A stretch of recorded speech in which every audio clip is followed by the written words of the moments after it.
নমস্কাৰ, মই আমিনুৰ ৰহমান, আনন্দৰাম বৰুৱা জাতীয় বিদ্যালয় ধৰ্মশালাৰ এজন গণিত শিক্ষক। আজি মই দশম শ্ৰেণীৰ বৃত্ত চেপ্টাৰটোৰ নেক্সট দ্বিতীয় ভিডিঅ' কৰিম। আজিৰ ভিডিঅ'ত 10.2 অনুশীলনীটো মই আৰম্ভ কৰিম, তোমালোকে ভালকৈ চাবা। প্ৰথম 1 নম্বৰ কোৱেশ্চনটো চোৱা আছে। এটা বৃত্ত কিউৰ পৰা এটা বৃত্তৰ স্পৰ্শকডালৰ দৈৰ্ঘ্য 24 সেন্টিমিটাৰ আৰু কেন্দ্ৰৰ পৰা কিউৰ দূৰত্ব কিমান আছে 25 সেন্টিমিটাৰ। বৃত্তটোৰ ব্যাসাৰ্ধ হল, তলত 4টা এনসাৰ আছে। 1 নম্বৰ আছে 7 সেন্টিমিটাৰ, 2 নম্বৰ 12 সেন্টিমিটাৰ, সি নম্বৰত আছে 15 সেন্টিমিটাৰ, ডিত আছে 24.5 সেন্টিমিটাৰ। আহা এতিয়া আমি কৰি চাওঁ এনসাৰ কোনটো হয়। প্ৰথমত আছে এটা বিন্দু কিউৰ পৰা বৃত্ত, এইটো এটা কি হল বৃত্ত, এই বৃত্তটোৰ কিউ এটা বিন্দু, কেন্দ্ৰৰ পৰা কিউৰ দূৰত্ব কিমান আছে 25 সেন্টিমিটাৰ, এইটো আছে 25 সেন্টিমিটাৰ। আৰু স্পৰ্শকডালৰ দৈৰ্ঘ্য পি কিউ কিমান আছে 24 সেন্টিমিটাৰ। কি কৈছে বৃত্তটোৰ ব্যাসাৰ্ধ উলিয়াব লাগে। ইয়াত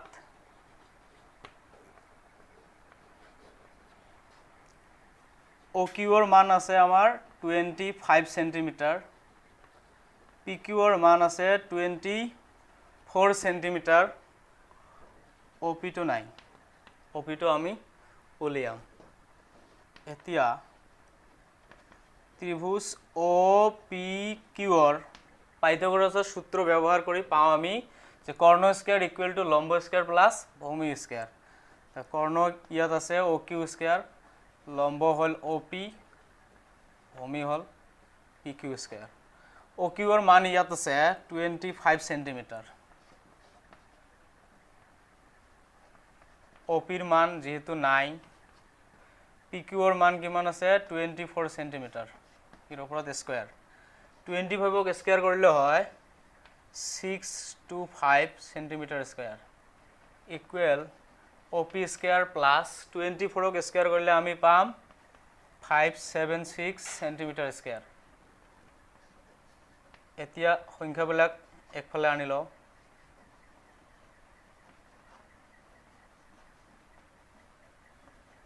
equal to O' P square, 625ৰ পৰা 576 বাদ দিলে কিমান হয় 49 সেন্টিমিটাৰ স্কয়াৰ ইকুৱেল আছে O' P square. O' P square equal to যেহেতু 49 centimetre square equal to O' P square আছে, গতিকে আমি O' P square equal to লিখিব পাৰোঁ 49 centimetre square. O' P square equal to ইয়াক লিখা যায় 7 সেন্টিমিটাৰ স্কয়াৰ। এতিয়া স্কয়াৰ স্কয়াৰ বাদ দিলে অ' পি ইকুৱেল টু কিমান হ'ল 7 সেন্টিমিটাৰ। এনসাৰ ইয়াত কেইটা আছিল 4টা এনসাৰ আছে। এ নম্বৰত 7 সেন্টিমিটাৰ, বিত 12 সেন্টিমিটাৰ, বাকীবিলাক নালাগে, এনসাৰটো যেহেতু আহি গৈছে। অ' পিৰ মান কিমান হৈছে 7 সেন্টিমিটাৰ, গতিকে বৃত্তটোৰ ব্যাসাৰ্ধ কিমান হ'ব 7 সেন্টিমিটাৰ। এনসাৰ তেনেহলে কি হল এ 7 সেন্টিমিটাৰ। বুজি পাইছানে? এতিয়া 2 নম্বৰত আহা।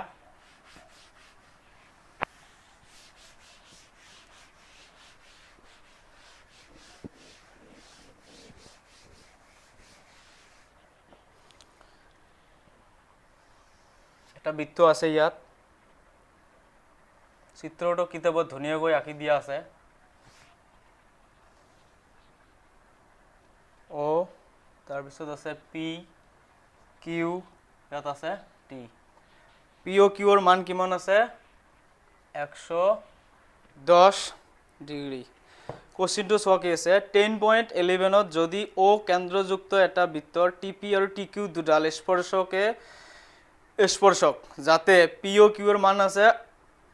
110 ডিগ্ৰী, তেন্তে পি টি কিউৰ মান তলত 4টা এনসাৰ আছে 60 ডিগ্ৰী, 70 ডিগ্ৰী, 80 ডিগ্ৰী আৰু 90 ডিগ্ৰীৰ সমান। এতিয়া চোৱা কি কৰা যায়। ইয়াত পি অ' কিউৰ মান কিমান আছে 110 ডিগ্ৰী। আমাৰ কাৰ মান উলিয়াব লাগে পি টি কিউ ৰ মান উলিয়াব লাগে যেহেতু বৃত্তৰ স্পৰ্শক ব্যাসাৰ্ধৰ ওপৰত লম্ব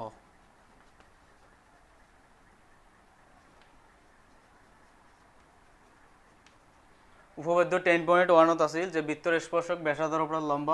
গতিকে আমি লিখিব পাৰো যেহেতু এইটো ব্যাসাৰ্ধ আৰু এইটো স্পৰ্শক গতিকে এইটো কিমান হ'ব 90 ডিগ্ৰী হ'ব O P T equal to 90 degree আৰু এংগেল ও কিউ টি এইটো কিমান হ'ল 90 ডিগ্ৰী এতিয়া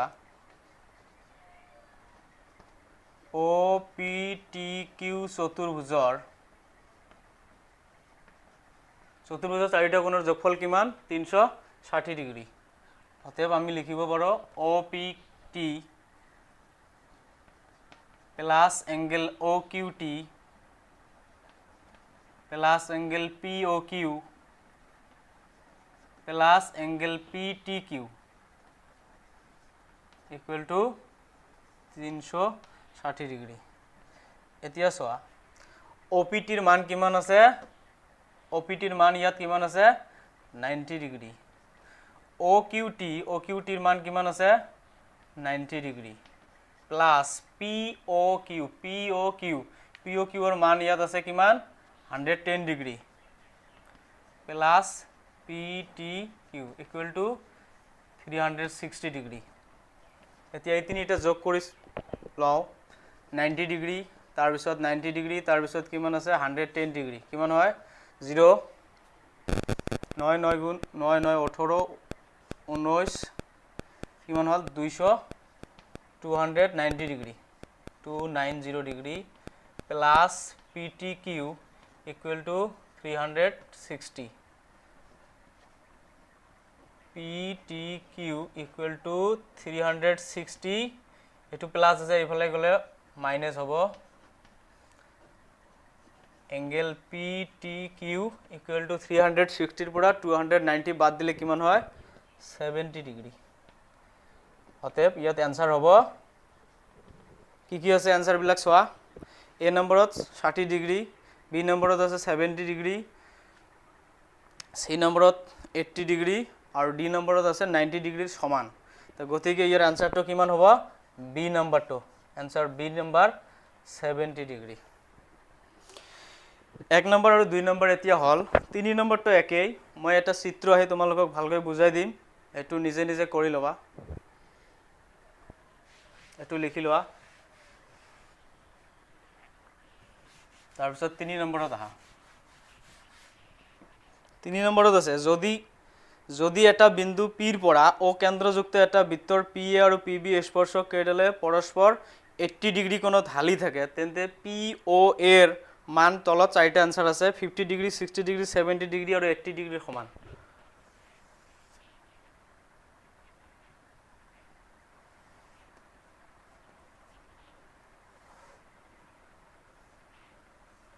O to A to B to আমি P ধৰি ললো এটা বিন্দু P ৰ পৰা O কেন্দ্ৰযুক্ত এটা বৃত্তৰ PA আৰু PB স্পৰ্শক কেইডালে 80 ডিগ্ৰী কোণত হালি আছে মানে এটো 80 ডিগ্ৰী এতিয়া আমাক কাৰ মান চাইছে POA এটোৰ মান উলিয়াব লাগে POA এতিয়া মই চিত্ৰটো ভালকৈ চাবা মই বুজাই দিছো যে যেহেতু বৃত্তৰ স্পৰ্শক ব্যাসাৰ্ধৰ ওপৰত কিমান হয় লম্ব বৃত্তৰ স্পৰ্শক ব্যাসাৰ্ধৰ ওপৰত যদি লম্ব হয় তেনেহলে OAP ৰ মান কিমান হ'ব 90 ডিগ্ৰী 90 ডিগ্ৰী এংগেল OBP এটোৰ মান কিমান হ'ব 90 ডিগ্ৰী আৰু APB ৰ মান কিমান আছে 80 ডিগ্ৰী এতিয়া চোৱা OAPB এটা কি চতুৰ্ভুজৰ চাৰিটা কোণৰ যোগফল কিমান 360 ডিগ্ৰী এতিয়া চোৱা ইয়াত 90 আছে ইয়াতো কিমান আছে 90 ডিগ্ৰী 90 কিমান হল 180 ডিগ্ৰী তাৰ পিছত ইয়াত আছে 80 ডিগ্ৰী তেনেহলে ইয়াত কিমান হ'ব 180 আৰু 180 কিমান হয় 360 ডিগ্ৰী অতএব এই দুটা যদি 180 ডিগ্ৰী হয় গতিকে এই দুটাৰ মান কিমান হ'ব 180 ইয়াত 180 ডিগ্ৰী আছে গতিকে ইয়াৰ মান কিমান হ'ব 100 ডিগ্ৰী এ ও বিৰ মান কিমান হ'ব 100 ডিগ্ৰী আমাক কোশ্চেনটো উলিয়াব দিছে পি ও এ গতিকে আমি যদি এই দুটা ত্রিভুজ লওঁ তেনেহলে এইটো সৰ্বাংগ সমতাৰ স্বীকাৰ্য ব্যৱহাৰ কৰি আমি এইটো অনুৰূপ কোণ বুলি লিখিব পাৰো যদি এই দুটা অনুৰূপ কোণ সমান হয় তেনেহলে গোটেইখিনিৰ মান যেহেতু 100 ডিগ্ৰী আছে গতিকে পি ও এৰ মান কিমান হ'ব 50 ডিগ্ৰী হ'ব আছে ইয়াত এনসাৰ এ নম্বৰটো হ'ব ইয়াত এনসাৰটো এটো ঘৰত কৰি লবা এতিয়া 4 নম্বৰটো মই কৰি দিম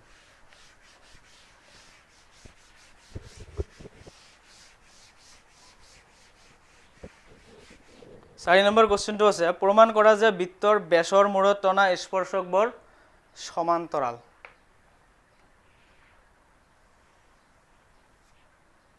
তো বৃত্ত আঁকি ললো এটো ইয়াৰ কেন্দ্ৰ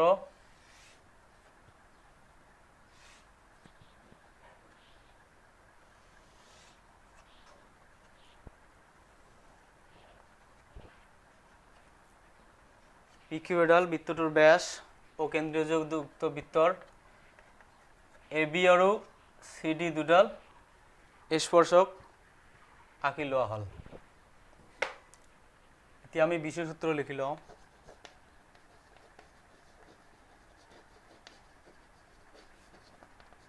বিশেষ সূত্ৰ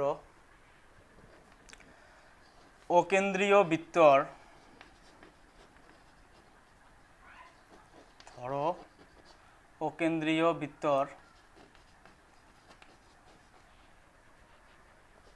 পি কিউ ব্যাসত এ বি আৰু সি ডি দুডাল স্পৰ্শক কোশ্চেনত কৈছে যে প্ৰমাণ কৰে যে বৃত্তৰ ব্যাসৰ মূৰত টনা স্পৰ্শকবোৰ সমান্তৰাল গতিকে প্ৰমাণ কৰিব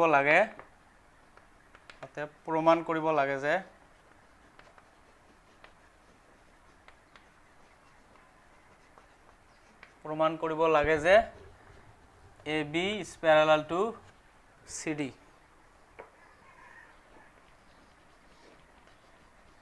so প্ৰমাণ কেনেকৈ কৰা যায় এইটো হল বৃত্তৰ স্পৰ্শক এই দুটো কি আছে স্পৰ্শক যদি এই দুটো বৃত্তৰ স্পৰ্শক হয় স্পৰ্শক দুটো কি কৰিব লাগে আমাৰ সমান্তৰাল দেখাব লাগে তা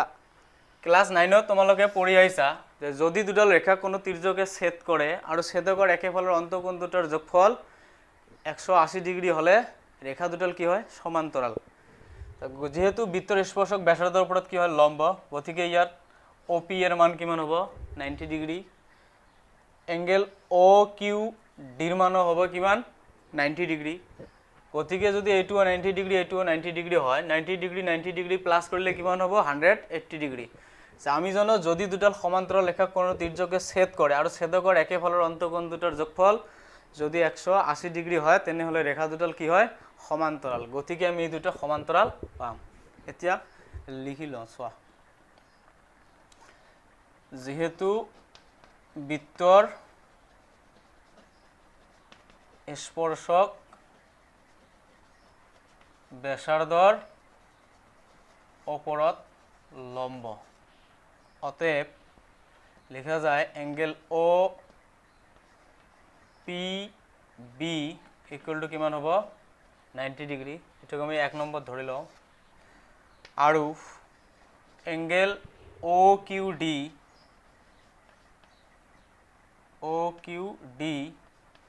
এটুকু লিখিব পাৰো আমি 90 ডিগ্ৰী এটো 2 নম্বৰ ধৰি ললো অতএব 1 আৰু 2 এতিয়া যোগ প্লাস কৰি লওঁ angle OPB plus angle OQD equal to 90 degree plus 90 degree এই দুটাৰ যোগফল কিমান হল 180 ডিগ্ৰী আমি জানো যদি দুডাল ৰেখাক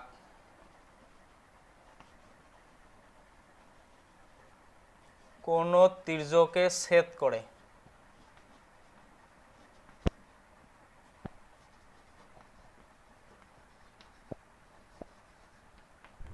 আৰু ছেদকৰ একেফালৰ অন্তকোণ দুটাৰ যোগফল 180 ডিগ্ৰী হলে ৰেখা দুডাল সমান্তৰাল হয় ৰেখা দুডাল কি হয় সমান্তৰাল অতএব আমি লিখিব পাৰো যেহেতু এইটোৰ আৰু এইটোৰ মান এইটো ছেদকৰ একেফালৰ অন্তকোণ দুটাৰ যোগফল 180 ডিগ্ৰী হৈছে অতএব আমি লিখিব পাৰো যে AB is parallel to CD hall 4 number এতিয়া আমি 5 নম্বৰত আহিম 5 নম্বৰ কোশ্চেনটো আছে প্ৰমাণ কৰা যে বৃত্তৰ স্পৰ্শক বিন্দু টনাল লম্বডাল কেন্দ্ৰৰ মাজেৰে যায় এটো ইমান ইম্পৰ্টেন্ট কোশ্চেন নহয় এটো নালাগে কৰিবলৈ এতিয়া 6 নম্বৰ আৰু 7 নম্বৰত আহা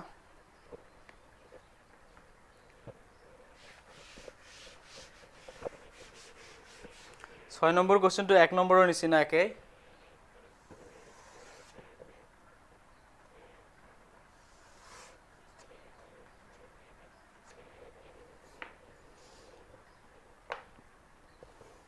6 নম্বৰত আছে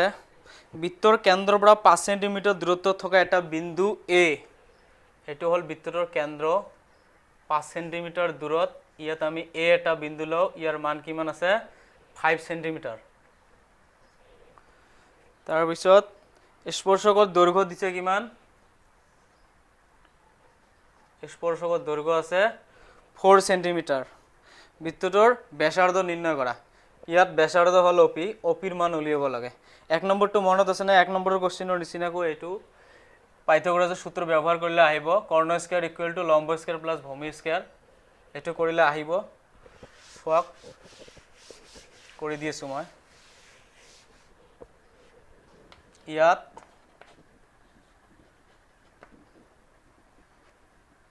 O এৰ মান কিমান আছে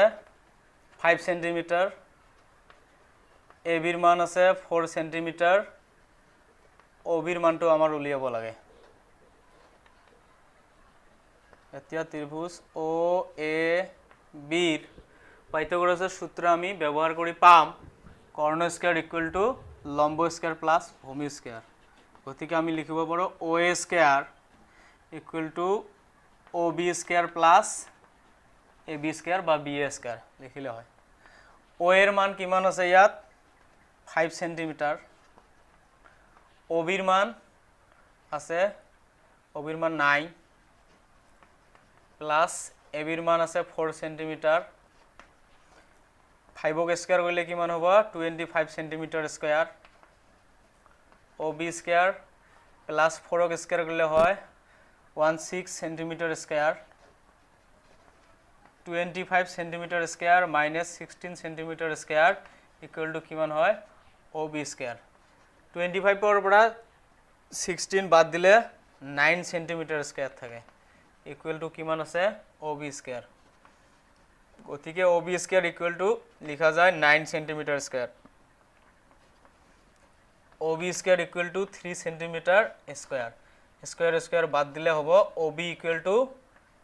3 সেন্টিমিটাৰ অতএব বৃত্তটোৰ ব্যাসাৰ্ধ কিমান হল বৃত্তটোৰ ব্যাসাৰ্ধ হল কিমান 3 সেন্টিমিটাৰ অতএব বৃত্তটোৰ ব্যাসাৰ্ধ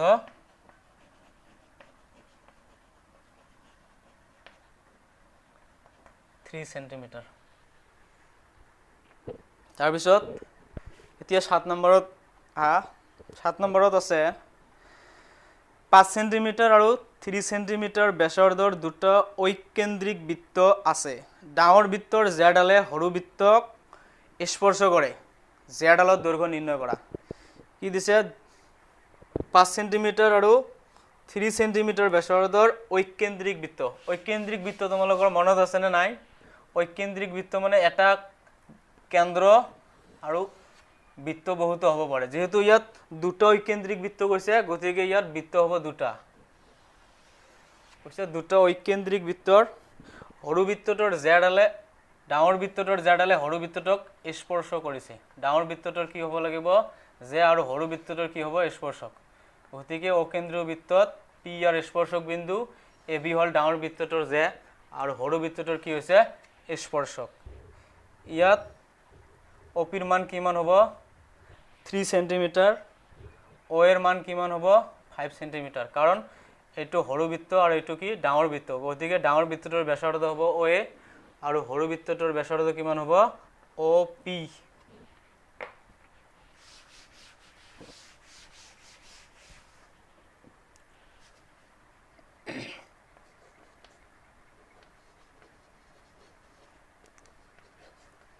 ইয়াত ও এর মান কিমান 5 সেন্টিমিটার, ও পির মান 3 centimetre, A B equal to what, কারণ সাধারণ জেড আলার দৈর্ঘ্য কৈছে, এ পির মান কোৱা নাই, ইয়াত এ বির মান উলিয়াব দিছে। এতিয়া ত্রিভুজ ও এ পি, আমি এই ও এ পি এই ত্রিভুজটো লওঁ, ও এ পির পাইথাগোরাসের সূত্র ব্যবহার করে পাওয়া যায় কর্ণ স্কয়ার ইকুয়াল টু লম্ব স্কয়ার প্লাস ভূমি square, O P square plus A P square. ও এর মান কিমান আছে ইয়াত 5 সেন্টিমিটার,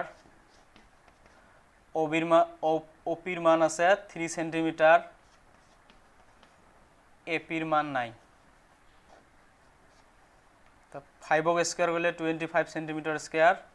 এইটো হয় 9 centimetre square plus A P square. 25 centimetre স্কয়াৰৰ পৰা 9 সেন্টিমিটার ইফালে আহিলে মাইনাস হ'ব, প্লাস কি আছে এ পি স্কয়ার। 25 সেন্টিমিটাৰৰ পৰা 9 সেন্টিমিটার বাদ দিলে কিমান হ'ব 16 সেন্টিমিটার স্কয়ার ইকুয়াল টু কি থাকে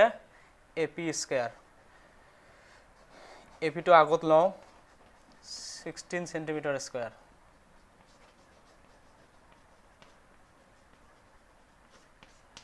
গতিকে ইয়াত এপিৰ মান কিমান হ'ব 4 সেন্টিমিটাৰ। এপিৰ মান কিমান পালো আমি 4 সেন্টিমিটাৰ। আমাক এবিৰ মান উলিয়াব দিছে যেহেতু, গতিকে আমি লিখিব পাৰো অতএব এ বি ইকুয়াল টু লিখা যায় 2 ইনটু 4 সেন্টিমিটার, 4 2 গুণ কিমান হল 8 সেন্টিমিটার। এটো কিয় হল, এতিয়া এবিৰ মানটো কিয় 2 ইনটু 4 হল, কাৰণ এপিৰ মান ইয়াত কিমান ওলাইছে 4 সেন্টিমিটাৰ, আৰু বিপি আৰু এপি এই দুটাৰ মান সমান হয়, এপি আৰু বিপি কি হয় সমান। এইটো তোমালোকে ক্লাস 9ত পঢ়ি আইছা, বৃত্ত চেপ্টাৰত আছিল যে বৃত্তৰ কেন্দ্ৰৰ পৰা জেলৈ টনা লম্বই জেডালক কি কৰে সমদ্বিখণ্ডিত কৰে, গতিকে ইয়াত এপি আৰু বিপি কি হ'ব সমান। ইয়াত ব্ৰেকেটত লিখি দিবা, যেহেতু বৃত্তৰ কেন্দ্ৰৰ পৰা জেলৈ টনা লম্বই জেডালক সমদ্বিখণ্ডিত কৰে।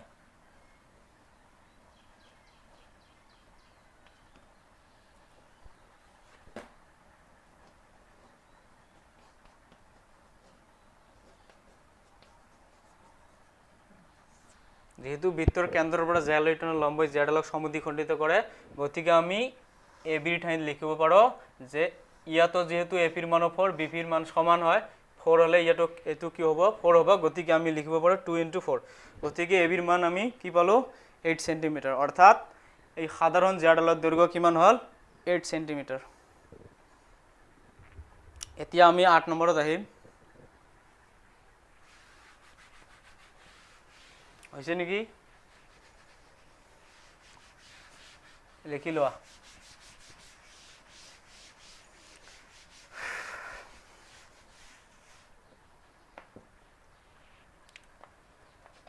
আট নম্বৰত আছে এটা বৃত্তক স্পৰ্শ কৰাকৈ এ বি চি ডি এটা চতুৰ্ভুজ অঁকা হল, প্ৰমাণ কৰা যে A B plus C D is equal to A D plus B C. চিত্ৰটো কিতাপত আছে, ভালকৈ আঁকি ল'বা। প্ৰথমতে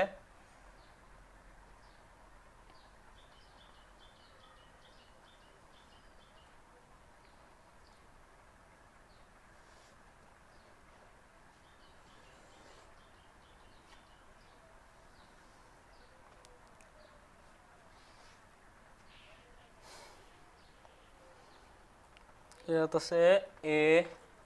এইটো বি, ইয়াত চি, এইটো আছে ডি। স্পৰ্শক বিন্দু চাৰিটা আছে ইয়াত, পি কিউ আৰ এছ। কিতাপত চোৱা যে এটা বৃত্তক স্পৰ্শ কৰাকৈ এ বি চি ডি এটা কি কৈছে চতুৰ্ভুজ অঁকা হ'ল প্ৰমাণ কৰা যে A B plus C D is equal to A D plus B C প্ৰথমে আমি বিজোড় সূত্ৰ লিখি লওঁ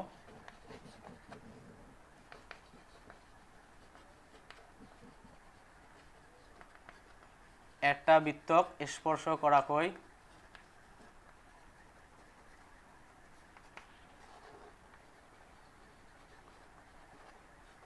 এ বি চি ডি এটা চতুৰ্ভুজ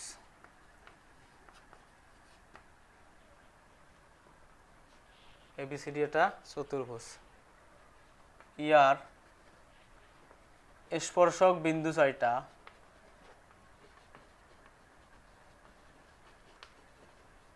কি আছে এ বিৰ স্পৰ্শক বিন্দু পি বি চিৰ স্পৰ্শক বিন্দু কিউ চি ডিৰ স্পৰ্শক বিন্দু আৰ আৰু এ ডিৰ স্পৰ্শক বিন্দু কি আছে এস স্পৰ্শক বিন্দু চাৰিটা ক্ৰমে পি কিউ আৰ আৰু এস প্ৰমাণ কৰিব লাগে যে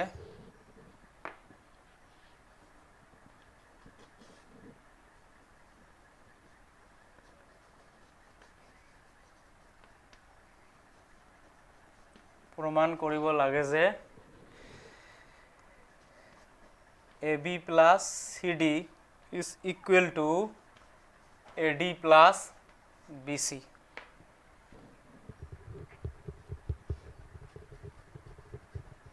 প্রমাণ তোমালোকে জানা উপপাদ্য 10.2 আছিল যে বৃত্তৰ বহিস্থ বিন্দুৰ পৰা টনা স্পৰ্শকৰ দৈৰ্ঘ্য কি হয় সমান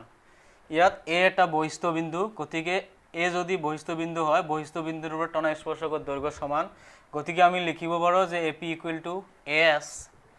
তেনেকৈ BP equal to BQ CQ equal to CR আৰু DR equal to কি হ'ব DS যেহেতু বৃত্তৰ বহিস্থ বিন্দুৰ পৰা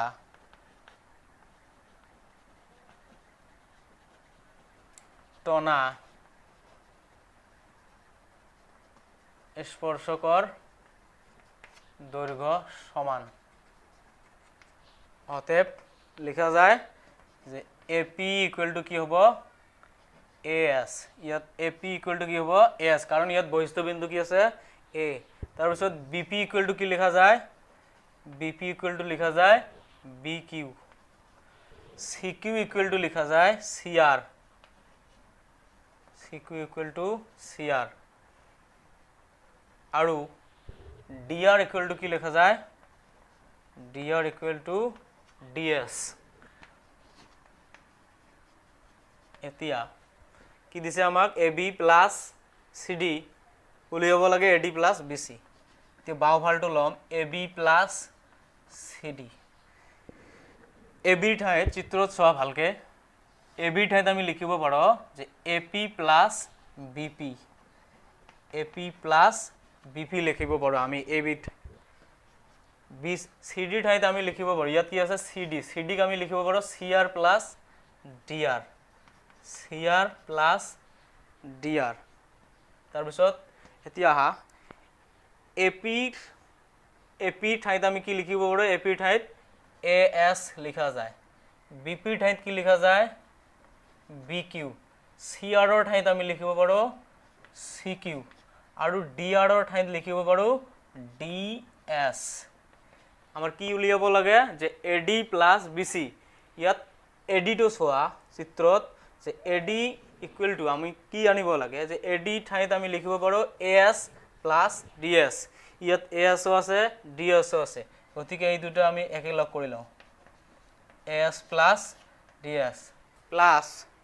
তাৰ পিছত কি আনিব লাগে BC ইয়াত BC to সোয়া কি আছে BC ঠাইত লিখা যায় BQ plus CQ ইয়াত BQ আৰু CQ আছে এই দুটো একেলগ কৰি লওঁ AS plus DS চিত্ৰত আছে AS আৰু DS এই দুটো যোগ কৰিলে কিমান হ'ব AS plus DS যোগ কৰিলে হয় AD plus BQ plus CQ BQ আৰু CQ যোগ কৰিলে কিমান হ'ব BC আহি গৈছে নে AB plus CD is equal to AD plus BC তো AB plus CD is equal to AD plus BC আহি গৈছে গতিকে প্ৰমাণিত হল